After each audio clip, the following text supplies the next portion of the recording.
सुनेगी, हमारी ओर देखेगी, और जिस दिन देख लेगी तो हमारे दुख जल करके भस्म हो जाएंगे। इसलिए हमारे अंदर निरंतरता होनी चाहिए, हम निरंतर करते रहे। अरे मांगना क्या है, ये शरीर एक न एक दिन जाएगा, एक न एक दिन ये शरीर सड़ेगा गलेगा, ये निश्चित है। एक छोटी सी घटना है परमहंस के जीवन से। परमहंस को गले में कैंसर हो गया था। अंतिम समय में परमहंस जी के गले में कैंसर हो गया था।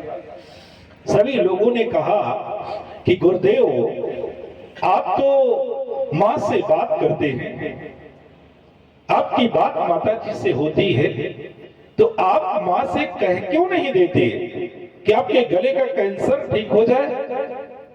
अब उनके करीबी सबसे शिष्य कौन थे?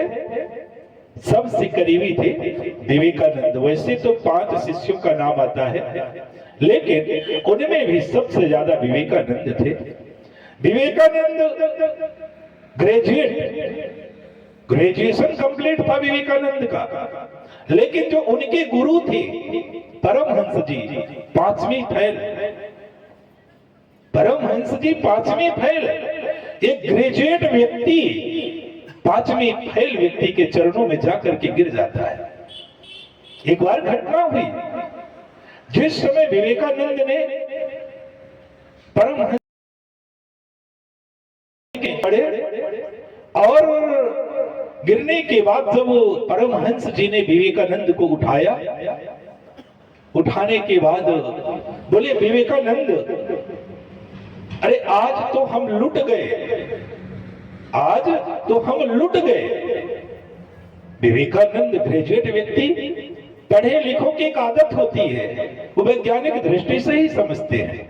जो ज्यादा पढ़ लेता है तो वो केवल वैज्ञानिक दृष्टि से ही विचार करता है। विवेकानंद ग्रेजुएट बोले, महाराज जी आप क्या कह रहे, लुट गए? अरे आपके पास था क्या? आपके पास था क्या तो लुट गए? हमारे आने पर, हमें छूने पर लुट गए? क्या था आपके पास? एक लंगोटी भर तो पहनते हैं, कुछ व्यवस्था भी नहीं, क्या लूट लिया हमने, बताओ? परमहंस जी ने कहा कि विवेकानंद, हमारी जितनी एनर्जियां थी हमने सब तुझे दे दिया।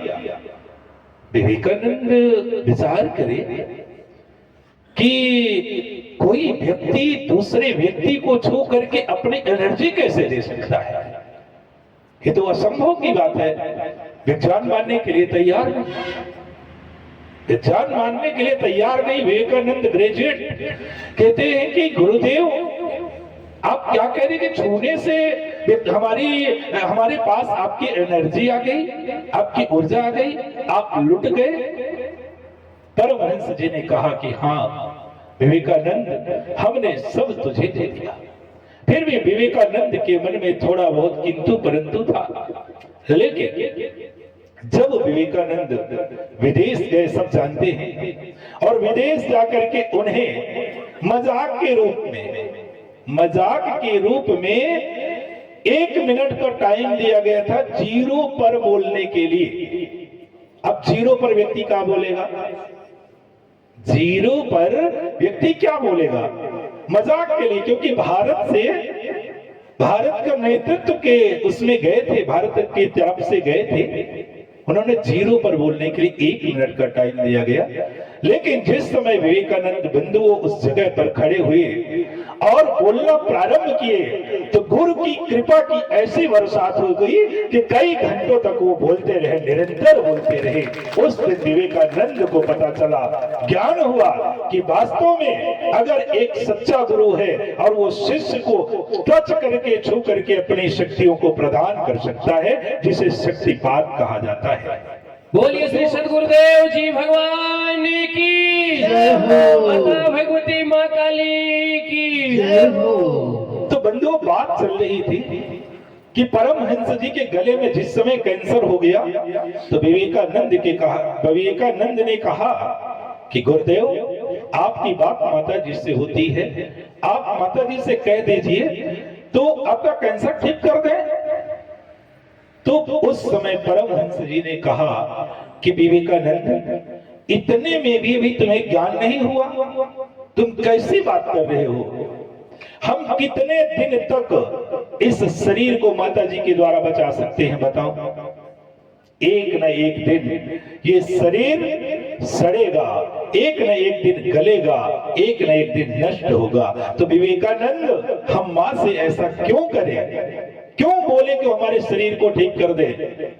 अरे जब बोलना ही है ना तो मां से बोल दो कि मैया आप हमें अपने चरणों में रख लीजिए, अपने चरणों का दास बना लीजिए। इसलिए कहना है मां से, आप सब कहिए, आप सब मां से निवेदन करिएगा इस वचन के माध्यम से, क्या मुझे